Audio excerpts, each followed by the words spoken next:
If your house isn't selling in this market in the Bay Area, there's definitely something wrong. I'm Kristen Nielsen, your Bay Area realtor, and we are going to dive into all the reasons your home isn't selling and what to do about that. And don't forget to listen to the very last one where it's slightly unexpected, but I have some good tips and tricks to figure it out.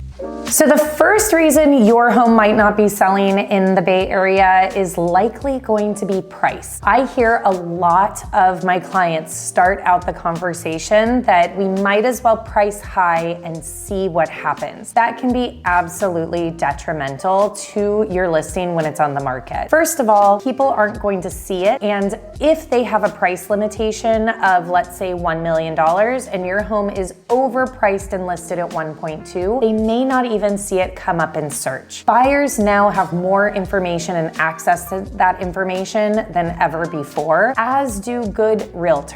A buyer typically will know based on local comps if your home is overpriced and will just plainly not see it. Even if the buyer doesn't know that, the agent is always going to inform them when they're going out to see the home how it compares price-wise to other properties. A home that's overpriced tends to sit on the market for longer, and the longer your home is on the market, we get the magic question from our clients of what is wrong with it. And you never, ever want to be in a situation where it appears that your home has red flags, even if it doesn't. The obvious solve on this is pricing your home for the market based on what around it is selling and how much things are selling for. The other thing is strategic pricing. You want to make sure that if homes are selling in 7 days and they're selling for 10% above what the list price is, that you price your home according to that theory. The last thing is if you have had your home on the market for a while and you do need to adjust the price, I always recommend doing a marketing push along with that price adjustment. And if that still doesn't work, I really do recommend pulling the home off the market and resetting for 30 days so you capture a new group of buyers and new attention around your home with an adjusted price.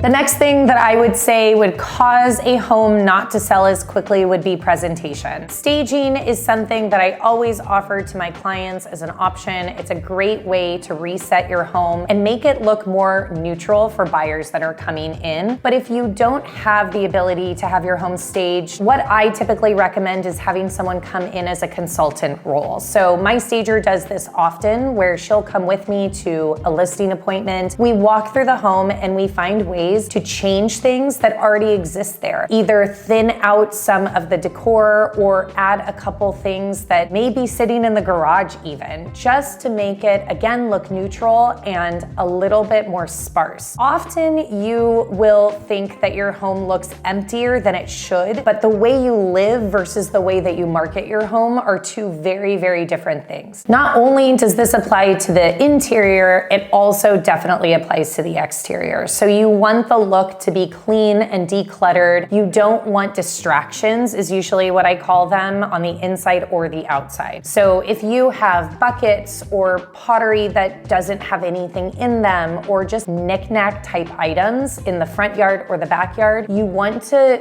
break up and remove any visual distractions that you might have in those locations. I also recommend cleaning it up with fresh mulch. If you have an area that is just dirt or mounds, you want to throw in fresh mulch, even a little bit of grass seed to bring the area up and bring in some color. Before we go on to the next item, if you are having trouble selling your home or it's been off the market and you're trying to bring it back to life, definitely reach out to me and we will make magic happen.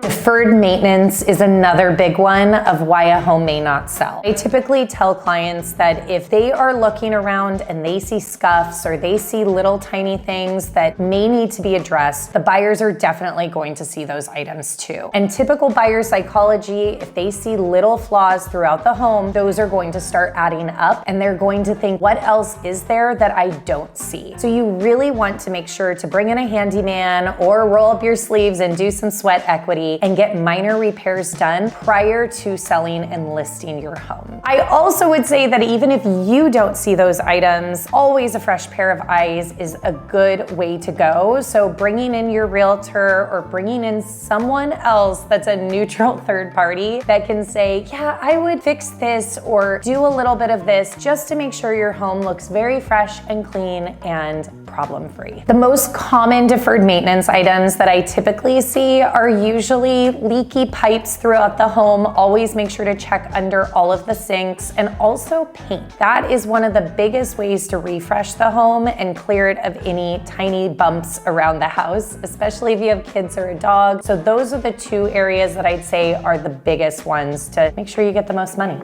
Despite what people think, you can't just take a photo of a home and slap it on the internet. Well, technically you can do that, but you're not going to make as much money and draw in as many people. Every person nowadays pretty much looks online for their first point of interest in a house. They are always going to look at those photos and the video for a dynamic aspect of your home. So you want those to look their absolute best, which leads to marketing. I know not everyone does marketing the same way, so the biggest things that you want to make sure that you do is getting as many eyeballs on your property as possible. Some of the ways to do that is amazing photography and videography. You want to get those twilight shots where your home is beautiful, the sun is setting, and you get the glow of your house coming through. That will always get the most attention of your home as the first picture. But not only that, you want someone that advertises for you. Understanding who is buying this home and where they are coming from is going to be one of the most important things as you market for this home, all the way to actually having it on the market, running open houses, and getting as much attention as possible. If you've been on Zillow, you've probably seen that really terrible photo that someone may put up of a house where you can see the person in the mirror, or you get a flash in one of the windows. Yeah, that's probably one of the reasons your house isn't selling. You definitely want to make sure to use marketing and photography incorporated into listing your home. Everything in the Bay Area sells for about $1 million or over, so every single home in this area should be considered a luxury item. So those are some of the biggest items that I see as a reason a home doesn't sell. So if you're having an issue selling your home or you're thinking about putting it back on the market, definitely reach out to me. We can make a clear and concise plan of how to get you the most money, and I'll talk to you soon.